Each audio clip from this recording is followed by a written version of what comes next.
So I joined 2 months back now to head up what we've started calling as a client-facing group.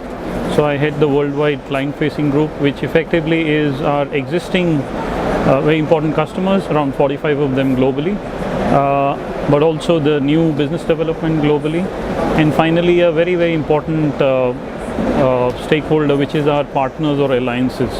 Because at the end of the day, a company like ours, we truly believe that we want to have a leverage model of having a partner ecosystem worldwide.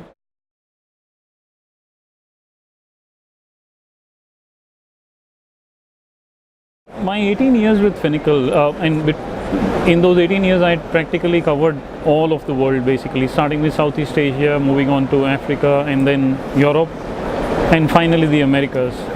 And you realize that there are different characteristics of banks in different regions. So US banks are dealing with much bigger legacy. The systems don't talk to each other, they are mostly offline. While in a geography like Asia, where the banks almost missed one wave of technology, they have leapfrogged straight onto the latest technology of having a new generation core system, right?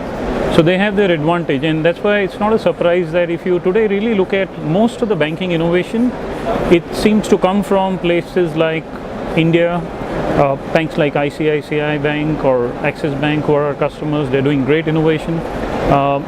Banks in Poland, they're doing great innovation. Banks in Turkey.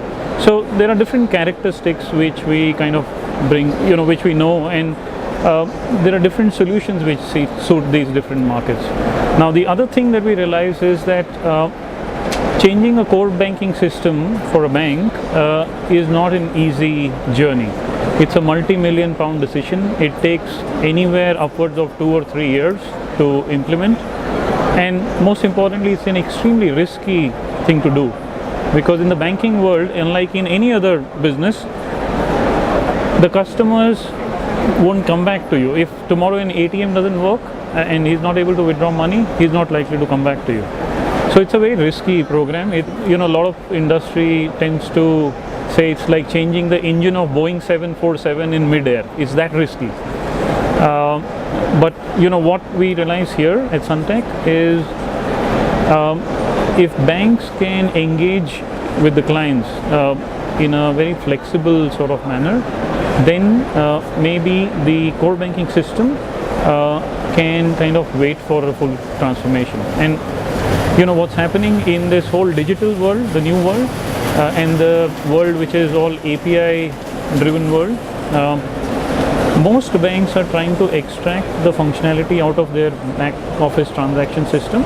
Okay, instead of replacing them, if you start extracting functionality out, you kind of then have a situation where the core system becomes a system of record keeping, not a system of engagement, because the system of engagement needs to be working at a very different speed, right? Especially with the digital channels, etc., etc.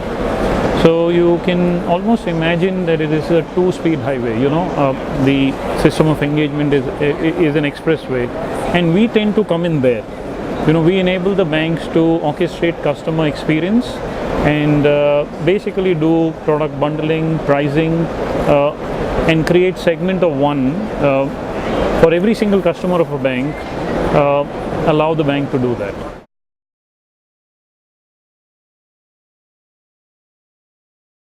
So let's say a family in India or wherever, and let's for a second assume there are 3 generations in the family who the bank is the potential to deal with, and the earning member of that family, the salaried member, has a savings account and a current account with the bank.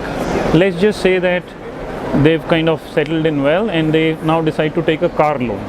Okay, they can afford a car, and by the next 2 years they're able to afford a house and they take a house loan. Now while that is happening, you've created 5 products for that earning member of the family.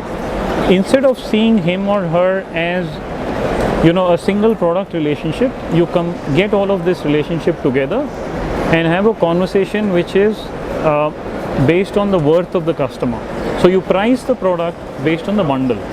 Now you throw in more things. So let's say take a generation which is an elder generation to the earning member. the grandfather or the father of the earning member is ready to actually invest in retirement products, right? So you throw in that into the whole mix. The son and the daughter of that earning member want to open a student's account because they're ready to go to the university. Now, for the bank to treat all of this as one family and create a product bundle in a relationship which is specific to them, it could go to the extent of, while the son, the student, is actually spending money on his credit card, the loyalty points are being accumulated on the earning member of the family, and vice versa. So that's the power of the engine.